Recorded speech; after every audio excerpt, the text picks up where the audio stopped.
All right, hello, fellow comic book lovers, collectors, and aficionados. Vin Crew here with it's still not a bitch. It's still my recapping my 2016 purchases, and these are my top independent and variants that I were able and fortunate enough to pick up in 2016. So once again, no particular order.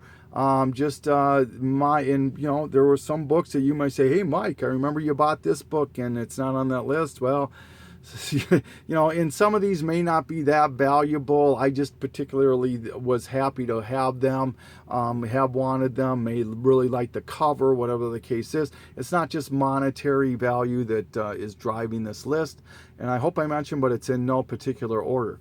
I'm going to start same way as I did my DC and Marvel, starting with the oversized and magazine size. So this is American Splendor #1. This is from 1976. It's Robert Crumb. It's one of those early underground magazines, books, and it's one that really caught fire rather quickly and became very popular. So this book is rather sought after with the print run on the low side. So, all right, American Splendor #1. Okay, this is I, Lucifer. #1 from Mulehide Graphics, and this is once again, this is a perfect example. It may not be the most expensive book. You can probably find this for about $50, $50 to $100, depending on the condition. But this is the first appearance of I, Lucifer, and it's by Drew Haley, and from 1991. And this book immediately gathered a cult following. He ended up having to change the title. I think it was on like issue 6 or 7 to Poison Elves, because even though it's not spelt the same way, a fan who was a huge fan of this series, his mother found the books, and because she saw Lucifer, she thought of the devil Lucifer, and made him get rid of his books. So after writing, Haley decided to change the title to Poison Elves. And it ran for about 70 issues, I think, and then never really fully ended. And there were some couple of short-lived miniseries that kind of tried to fill in the blanks, that sort of a thing. But this book here, very, very happy to have this in my collection. Another book, oh my gosh, this book here was, I wanted it. I bought it right away in the beginning of the year. This was a book I wanted for so long. This is Warrior #1. I tried to get this in trades, tried to purchase it from people that I knew. It just never worked out. But I think most of you know what this is. This is a UK publication, and it's Alan Moore. It's his first work on V for Vendetta. It's such a tough book and desired book to have. I'm just so happy to have this in my collection. So Warrior #1. All right, once again, these are in no particular order. Here is the Superior Spider-Man #25. This is the Venom variant. Any Venom variants right now, the 1 in 50s, are so pricey right now and so desired. It's just crazy. So I was able just rather recently to find one of these at a price I could afford. So all right, this is another, this is Batwoman #28, which is part of the steampunk set that came out. Just like the Venom set, these steampunks are really becoming quite pricey, especially the Batwoman, the Harley Quinn, and the Wonder Woman and Batgirl. Those 4, if you can get those 4, woof. I've only got the one so far. This is actually the lowest print from what I can tell out of all of them. So, but yeah, extremely hard to find this book. Really sought after. So happy to find that. At the same place that I found that, I was able to find this. This is Danger Girl G.I. Joe 3, the J. Scott Campbell cover of the Baroness. Once again, not the priciest book that I'm going to show, but extremely desired, and it's not a low print run. It's not a, I don't even think it's really a true variant, but it's just a J. Scott Campbell doing the Baroness, and I'm not the biggest J. Scott Campbell fan, but I do like this particular cover, so very happy to have that. Uh, uh, a artist that I really started to fall in love with this year was Milo Manara, and this is the Uncanny X-Men number 12. This is the Emma Frost variant, 1 in 50. Most of these variants are 1 in 50s that Milo does. Some are 1 in 25s. Be careful, he does a lot of the same covers, but they're on foreign books. You can get those a lot cheaper, except for the women of the X-Women. That foreign version goes for a lot more than the regular version. But Milo is probably the most known for when he came out with that Spider-Woman number 1 with her butt up in the air and how much controversy that caused. This particular cover, I enjoy this one a lot. Beautiful colors. So once again, Uncanny X-Men number 12, the 1 in 50, Milo Manara. All right, here is Amazing Spider-Man 651, the Tron variant. Wow, was this book pricey and tough to find. You will not find this book for under $100. If you do, I would snatch it up. You know, it's a tough book. Even though this is only a 1 in 15 variant, these Tron variants, the set, which I believe there's 9 of them, and I'm only missing one. I'm missing Iron Man 33, so if I can get that one, I'll be done with the set. But this whole set is extremely desired. I can remember 2 months ago, most of these are going for 15, 20 bucks. Forget that now. You don't see them on eBay for less than 40, 50, 60 bucks for the ones that were 22 months ago. So Amazing Spider-Man 651, the Tron variant. Okay. This is Megaton Explosion, which is the first appearance of Youngblood. You know, it's Liefeld, early Liefeld. This predates everything else when it comes to Youngblood.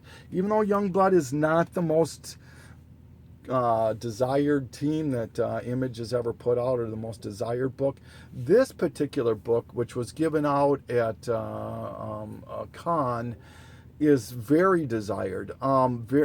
Sold prices for Raw, if you look on sold prices, it's not unheard of for this go to $60, $75 Raw. So, and not very easy to find. So, Megaton Explosion.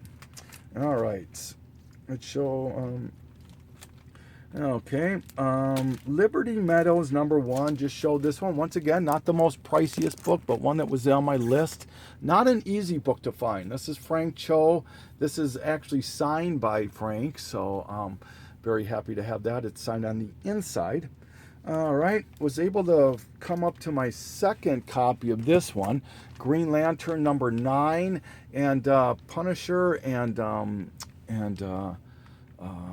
Bad Avenger. I know you guys are showing some interest in this book. Like I said, I'd like to talk after the holidays, which hopefully this probably will be. So expect for me to be reaching out to you guys as soon as I get settled in the new place. But this is Green Lantern number 9. This is the Evan Van Scriver variant, so very desired. At one point, this was easily a $100 book, 100 plus. Now it's calmed down to about $50, $60, but still very, very desired. When you compare, you know, when you can team up Batman with with Green Lantern, that's enough said, right? Okay, Miracle Man number 15 out of the original Eclipse series.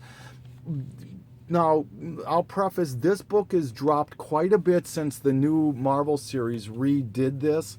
It affected all the original series pricing, but still, this is a classic. It's Alan Moore. Before this book came out, there was no deaths like this. And in fact, I think Kid Miracle Man still hasn't come back. You know, now if a character dies, it's for a year if you're lucky, you know, and then they come back. I think Uncle Ben and Kid Miracle Man are about the only ones that haven't come back. And like I said, Alan Moore, at one point, this book was so crazily sought after, easily a $200 book raw.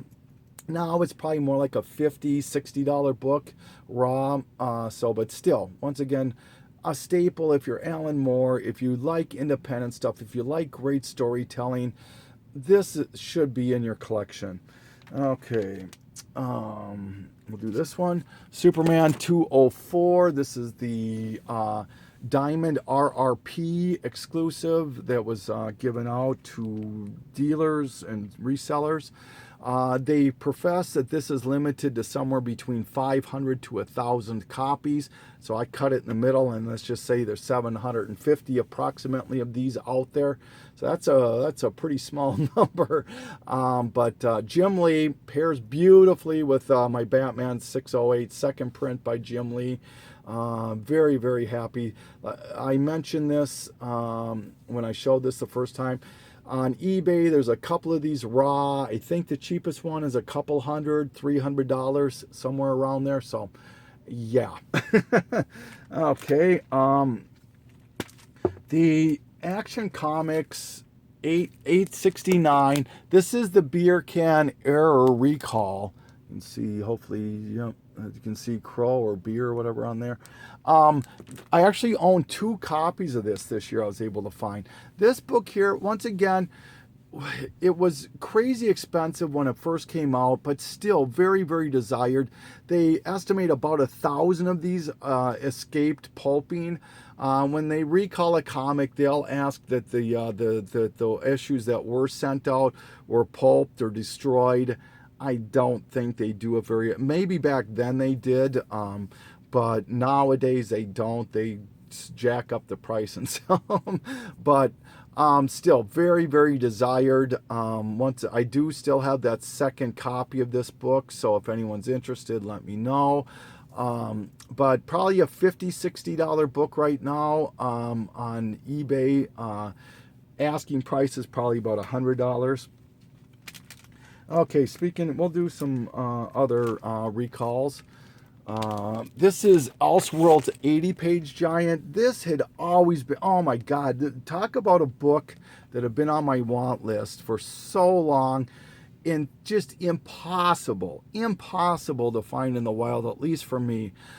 This was distributed in the UK, and after they distributed them, the big muckety mucks in DC read it and found out that there was a couple things that just drove them out of their mind. They found out that one of the stories showed Super Baby, being microwaved, literally microwaved in a microwave, and then also he was, exploring the farm, the Kent farm, and being babysat and got away. And he was hungry, so he sucked on the teat of a cow. So both those things drove DC crazy, and they recalled them. And at one point, this was easily raw $300. They just didn't exist. The ones that did get released were only in the UK, so it took a while for them to get to the US. Now, $100, $150 is about what you're going to pay for a raw copy of this.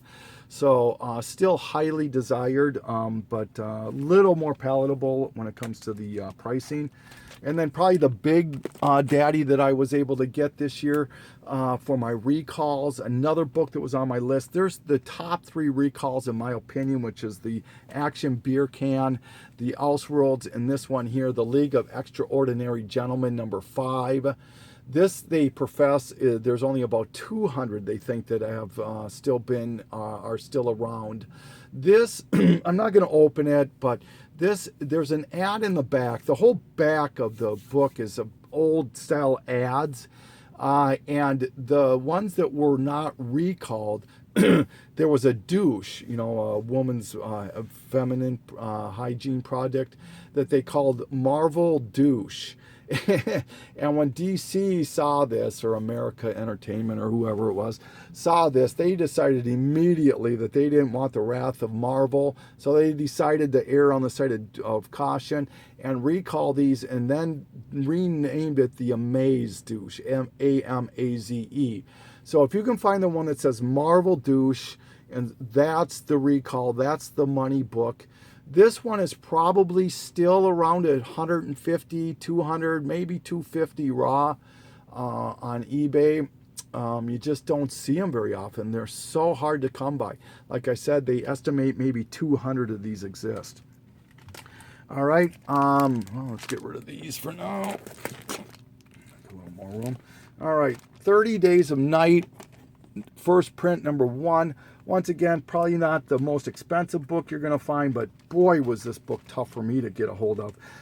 You know, probably you're going to pay 30, 40, 50 bucks for a raw copy in high graded this. And so at one point, obviously this was driven because of the movie, but this is Ben Templesmith and Stephen Niles. Just a great book, great art, great everything. Not the biggest print run because of it being an IDW book, but it spawned off many, many other miniseries. So this is 30 Days of Night, number 1. All right, Ye Old Lore of Yore.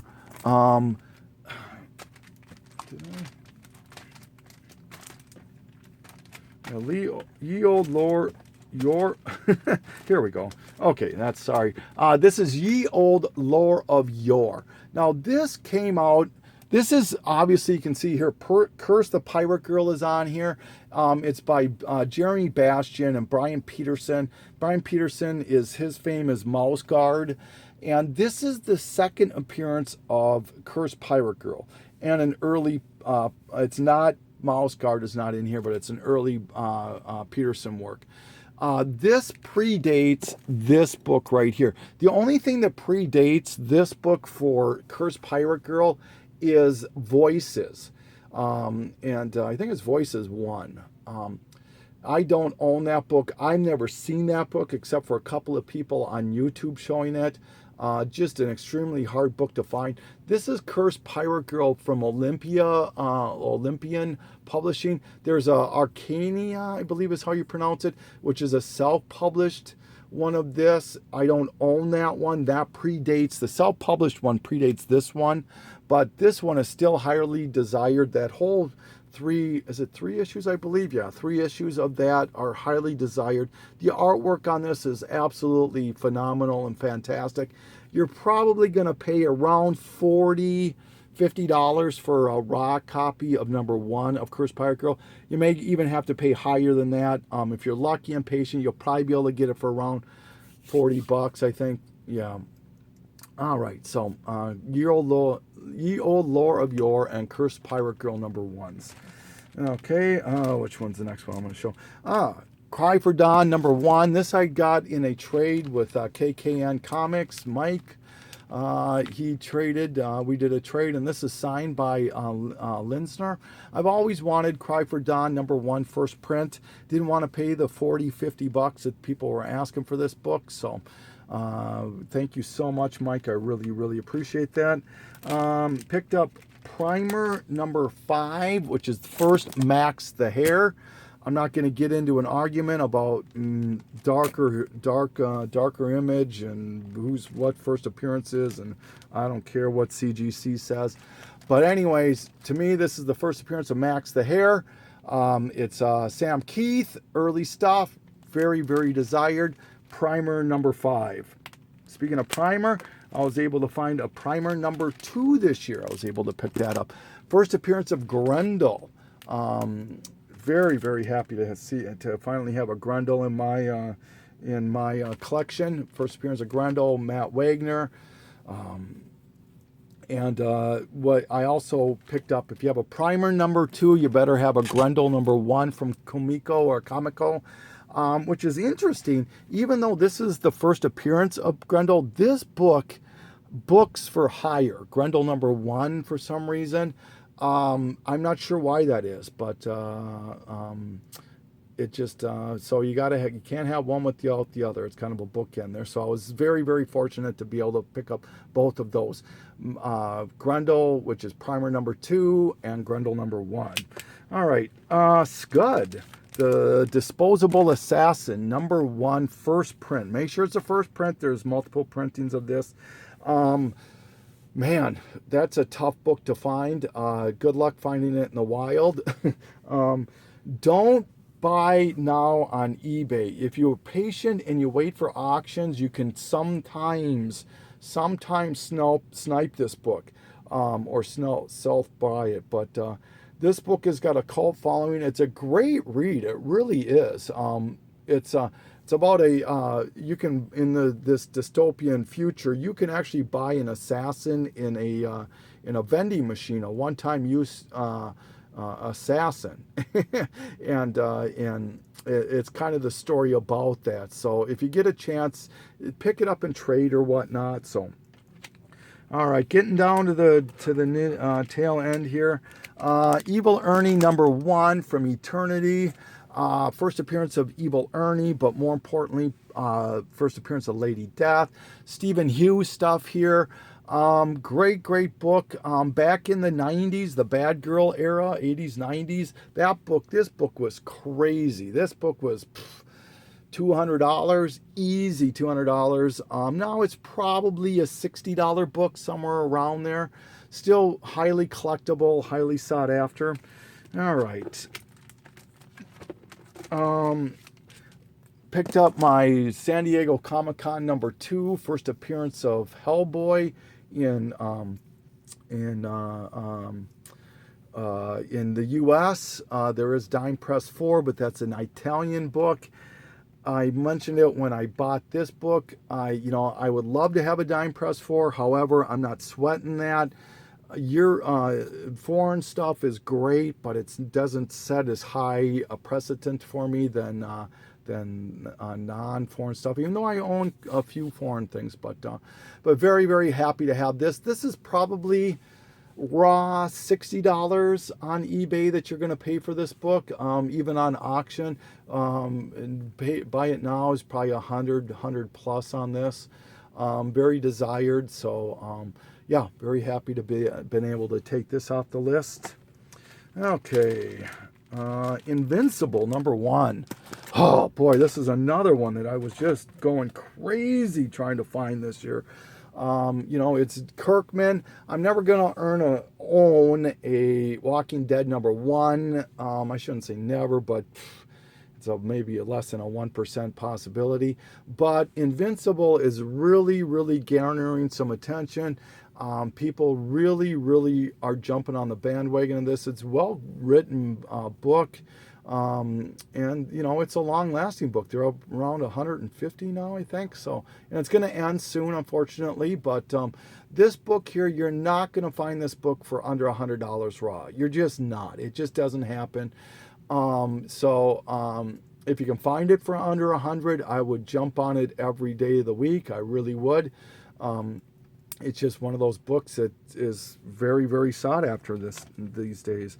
All right, last 3 books. I don't know which one to put them in. We're going to do this one first, I guess. We're going to do Spawn #1, black and white.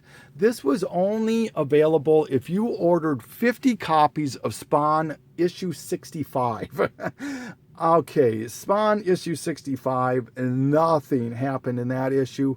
It's still sold quite a bit, but even with that being said, they estimate that there's about 3,200 of these that exist. Very, very desired. It's probably, of all the Spawn books, this is the one you want to have. There's some error Spawn books. There's some newsstand books. There's, Mocha 3D. There's the Malibu Sun 13. On and on, but of all the Spawn books, this one has got to be probably the most sought after, arguably. I mean, there's some variants out there that really are sought after, but I'm going to say this one here, probably, at least to me, is #1 in the Spawn collection. And so very, very happy to have been able to take that off the collection. All right, Chew #1, signed by John Layman.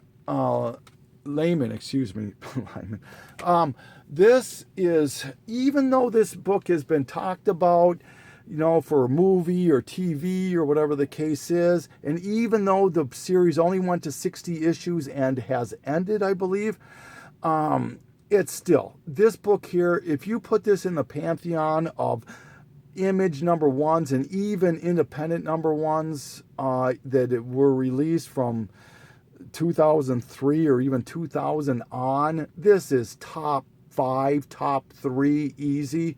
You're not going to find this book for under $250 raw. I don't care. If you find it for under 200, 150, buy them. Make sure it's a first print.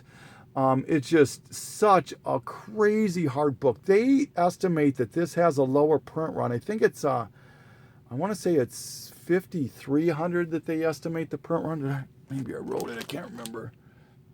No, I didn't. I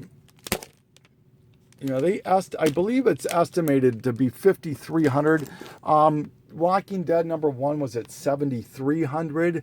So that puts it in perspective on how hard this, for a number 1 that's not an alternate or a variant, 5,300, that's crazy low for a print run. So, this was another book that I really wanted hard, and I had to get, I was really fortunate. Some people helped me out on YouTube and bought some books from me. So, yeah, very, very happy. And then, arguably, the Chew, Spawn, League of Extraordinary Gentlemen, and this book here could all be number 1. But this is DuckTales number 1. This is the 8-bit San Diego Comic-Con variant. Man, I think they estimate 500 of these exist. I think the last time I looked, there were 2 on eBay. You could buy one for about $5,000, which was pretty reasonable. And another one that was crazy. It was like 10,000. I can't remember. 30,000. It was just stupid. It's probably still on there. But I did see a auction. Once I bought this, I followed an auction that did sell raw for almost $400. This book is so desired, so sought after. Considering it's DuckTales, considering it's a Comic-Con variant, which are usually knocks against a book. If this was, whatever. It's mind-boggling how much and how desired this book goes for. The only other person I've ever seen show this is Hero Hunter 81, Clint, who I miss dearly. I hope that you are able to do something or at least say hi someday, Clint. But this is it. This is my top probably 30 books, I suppose. 30 plus books. I didn't count them. Variants, recalls, independence, that sort of a thing. So once again, Vin Cruz signing off. Wishing everybody a happy new year. Hope you all had a safe and happy holidays. Hope you all get all the books that you're looking for 2017. I'm not sure when I'm going to post again. Just depends on how things go with the new house and all. So building my man cave, that sort of a thing. So hopefully I'll be posting something soon. Thank you much. Bye-bye now.